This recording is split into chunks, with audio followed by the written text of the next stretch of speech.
Hello, good morning. Welcome to Glasgow Rangers Nation with me, your host, Owen James, the channel that brings you all your latest Rangers news, guys, on what is a fabulous Monday morning. I don't often say that Monday mornings are fabulous, but this Monday morning is fabulous for a number of reasons. One, I'm off work. It's always positive. Don't have to be at work. I mean, let's face it, who likes going to work? But more so because of yesterday's fantastic result. 3-2 victory over Celtic at Parkhead. Look, I want to kind of get some perspective on this. Of course I do.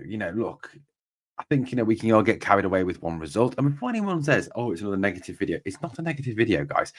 I mean, time for change in Scotland. I don't mean time for change in the Rangers squad. Yes, that is needed and it will come. And we'll talk about that on another video. We'll talk about changes and things like that. But it's time for change in Scotland. And it's time for change in the mentality and the ethos and just the whole kind of mental block that's gone now from this team, hopefully gone from this team. I mean, let's face it, there was a kind of belief, I honestly think, within sort of the fan base, within the media world, that this Rangers team and this Rangers squad couldn't overcome Celtic, that it was not possible. At the end of the day, that they couldn't do it because they had some sort of mental block when it came to playing Celtic. And I get those of you who are going to say, yeah, but this game means nothing. It's a dead rubber. They're 13 points clear. They're going to win the league, blah, blah, blah. Look, I'll challenge you on this. Is there ever an old firm game that means nothing? Is there ever an old firm game that has nothing riding on it? In terms of the old firm, in terms of, bragging rights, in terms of pride, in terms of playing for Rangers against Celtic, I would argue that we never have a game where it doesn't mean anything.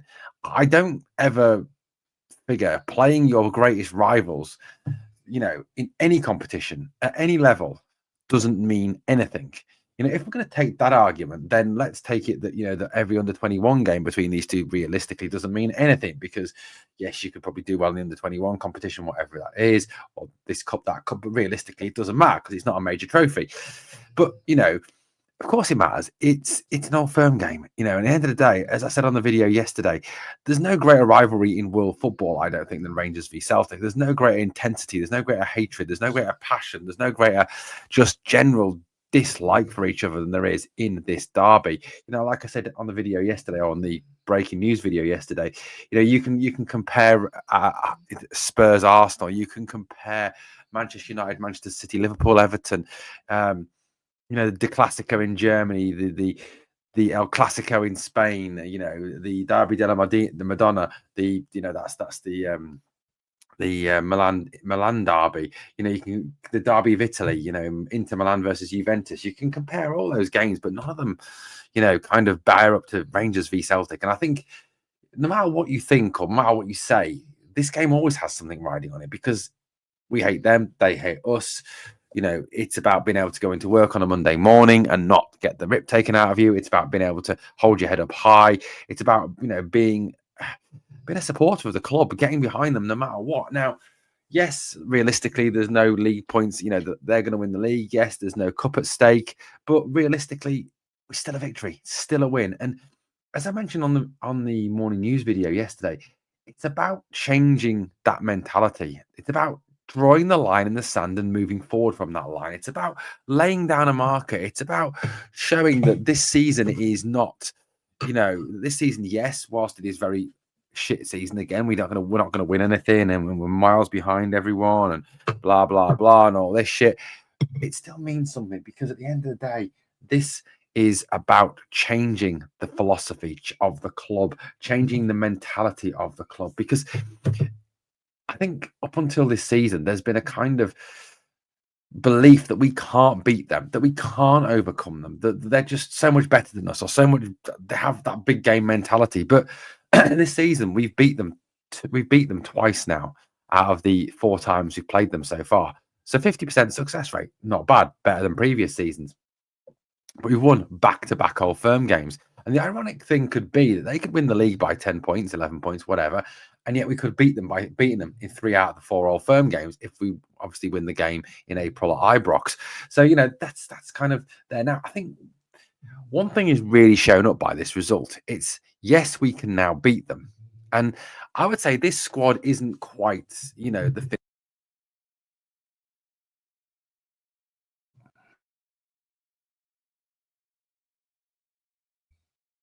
isn't the squad that we're going to play with next season, is it? Realistically, we're going to have new players. Realistically, we're going to have some, obviously new players into the squad. We're going to have a change of squad. That's the way it's going to be. But already this squad has proven that we can beat them, that they're not invincible, that even after they've spent 11 million on Engels, X million on Ida, X million on this player, we can still beat them. We can still live with them. And the difference realistically is the consistency. The one thing that they do that we don't do is they consistently beat the lesser teams in Scotland. We obviously, the reason why we're not going to win the league this season is not because we've lost to Celtic, because we've beaten them 2 out of the 3 times in the league. The reason we're not going to win the league this season is because we've lost silly games to silly teams. We've lost games to St Mirren. We've lost games to Kilmarnock. We've lost games to Motherwell. We've lost games that we realistically should not be losing. These are games that we should be putting away, games against teams that we should be putting to the sword and putting to the sword on a regular basis. And that's why we're losing the league this season, not because Celtic have been so much better than us in all firm games, because they haven't. We've won 2 out of the 3 domestic league games against them this season.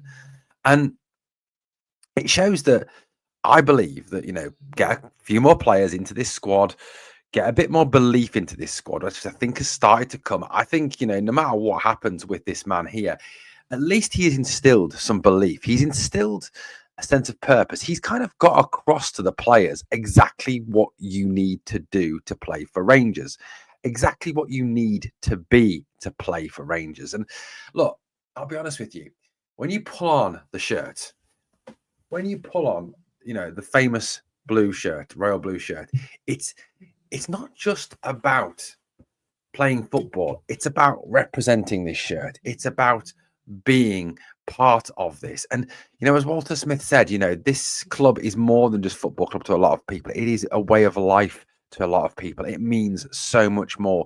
And I think Barry has put that across, and he's starting to really instill that in the players, and the players that stay, the players that are still here next season when the new manager comes in. And I think there will be a new manager. I'm not going to particularly debate whether Barry should get the job or not. We'll talk about that on another video. But, whatever happens, but I think, whatever happens with Barry, what happens with the new manager, he's going to get a squad of players whoever's still here from the other player, from the players that are in this squad, at least he's going to get a squad of players who understand, I think, what it is to be a Rangers man, what it is to play for this club, and what expectancy this shirt carries when you put it on. I honestly believe that Barry's done that, and I think that's all the better for next season. I mean, you look at yesterday's game, and you look at some of the players that were on that field, and you look at how they played yesterday, and I think, if some of these players obviously are still here next season, there is obviously the temptation that if big bids come in the summer, we may sell them. Now, that may change depending on what the owners want to do, or the owners may like the sound of the trading model, and that's probably why they may have got involved and may want to continue down that route. Now, I thought, for example, a player who's had a lot of criticism and a great celebration, by the way, absolutely loved the celebration, a real tribute to the Ryan Kent celebration at that end when he scored. I think Diomande has come in for a lot of criticism this season, and a lot of it unfair. A lot of it unfair, but I think what's helped with Mohamed Diomande is the way he's now being used. I think Barry's got the best out of him because he's using him as he should be using him, by giving him that sort of little bit of a shield with Barron and Raskin, or Barron Raskin and Lawrence, whoever plays there. He's given Dio the ability to have a little bit more freedom, to go forward, to pass between the lines, to work between the lines, to play those little balls through to the front three to go and attack and be decisive. And yesterday I thought he was very, very good again, and he really did help to control the game. And obviously a fantastic finish from a great goal. A beautiful ball in from James Tavernier, flicked on by Nicholas Raskin, one touch, and then hit from Diomande to score. I thought he was magnificent yesterday. Very good performance. And if he can continue that level of performance and really start to get that, what it is to be a Rangers player, and start to come obviously across to that physicality, which he really clearly has for such a slight young man, add him into a new squad with some new players, I think we've got a really good midfield there. Now, the other player who really stood out for me, and I think this is a man who should be captain next season if James Tavernier leaves. I mean, that's a debate again for another day. We are going to do a video on the squad change and what players should go and should stay. Look out for that. But Nicholas Raskin, was absolutely magnificent yesterday. Absolutely magnificent, as he has been since he's come back from injury. For me, this is a true leader, a true top player. Now, the one thing I would say, though, is I have a real worry about keeping hold of him. My concern going forward is can we keep hold of this player? Because at the end of the day, he is a player who is going to start to attract a lot of interest from other clubs, especially obviously if he goes on to be successful at international level, if he goes on to play well at international level. For Belgium, he's obviously just been called up and he outplayed Engels. I think again today, showing that that they've made the right decision to drop Engels and pick Raskin instead. This Belgian that we've got, the 1.2 million Belgian, is so much better than the 11 million Belgian. And I thought, like I said, he was brilliant yesterday, and he has been brilliant ever since he's come back. And his passing is fantastic. His tackling, his recoveries, the way he plays in that sixth role is absolutely spot on. And like I said, I think he's a player who we're going to struggle to hang on to going forward. But if we can hang on to him next season, obviously if he comes in and works with the manager, I honestly believe we've got a really, really good player here in Raskin that can make a huge difference and help us not only to be successful in Scotland, but also continue to be successful in Europe. I'm also going to give a bit of a shout out to this man. I mean, he's come in for an awful lot of criticism over recent weeks. He really has, in terms of, people saying that he's pish, he's rubbish, he's mince, blah, blah, blah, which, is unfair on a young player. With young players, there are peaks and troughs. They go through spells where they're very good. They go through spells where they fall off a little bit. It's just what a young player brings. Now, Hamza, I think it's twofold. One, I think his head was turned slightly in January. I think, the links to Premier League clubs, the links to big money moves, I think did unsettle him. Also, I think the way that Philippe Clement used him post-Danilo injury in terms of putting him out on the left wing, I think really ruined his confidence. He was flying playing through the middle. He was flying playing with Danilo. We took Danilo out of the team, obviously, because he was injured. He was stuck out on the left wing. He tried to play with Dessers. He can't really do that. Again, I think that really smashed his confidence to bits. And hopefully yesterday, getting that fantastic goal. What a goal. What a goal. In the words of Andy Gray, take our ball, son. Take our ball. I mean, what a finish. That ball, he absolutely smashed it. And that's a difficult skill. He quite easily could have gone and absolutely skied that. But no, he gets his body over it. He smashes through it and it goes flying past Michael.